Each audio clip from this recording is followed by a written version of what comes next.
আমরা সকাল 8টায় এখানে আসি।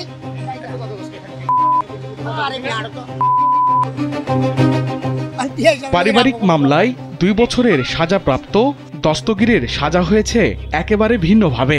আদালতের বিশেষ বিবেচনায় তাকে পাঠানো হয়েছে জনসচেতনতামূলক কাজে। তার দায়িত্ব সপ্তাহে একদিন শাহবাগে 2 ঘন্টা মানুষকে ফুট ওভার ব্রিজ ব্যবহারে উদ্বুদ্ধ করা। কিন্তু আজ দায়িত্ব পালন না করেই পুলিশের কাছে প্রত্যয়নের দাবি করলে বাকবিতণ্ডা শুরু হয়।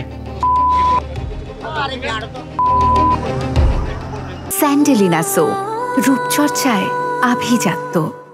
শর্ত অনুসারে দায়িত্ব পালনের কথা থাকলেও সেই দস্তগীরকে নিয়ে এখন আলোচনা তুঙ্গে।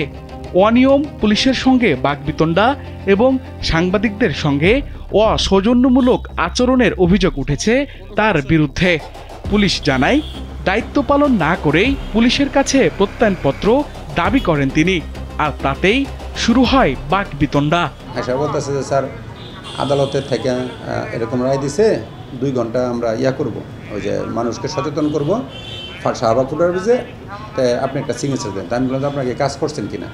কয় স্যার আমরা করছি। তাই আমি বললাম যে ভাই আমি তো দেখি নাই, ঠিক আছে নেক্সট টাইম থেকে আমার কাছে এসে আগে রিপোর্ট করুন, করে আমি তারা সিগনেচার করে দিয়েছি। আমি মানবিক কারণে সিগনেচার দিয়ে দিয়েছিলাম। আজকে যে কাজটা করায় সিগনেচার দিতে গেছি, এখানেই তাদের বাদ সাচ্ছে।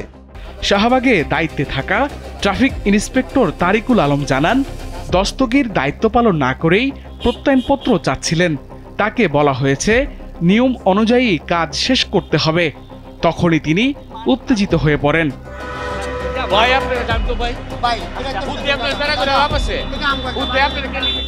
এ সময় ঘটনাস্থলে দস্তগীরের কাছে জানতে চাইলে তিনি উত্তর না দিয়ে বারবার স্থান ত্যাগ করার চেষ্টা করেন।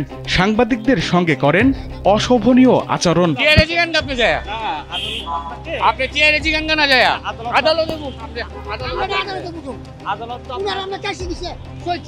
পথচারীরা বলছেন, 1 মিনিট সময় বাঁচাতে জীবনের ঝুঁকি নেওয়া ঠিক নয়।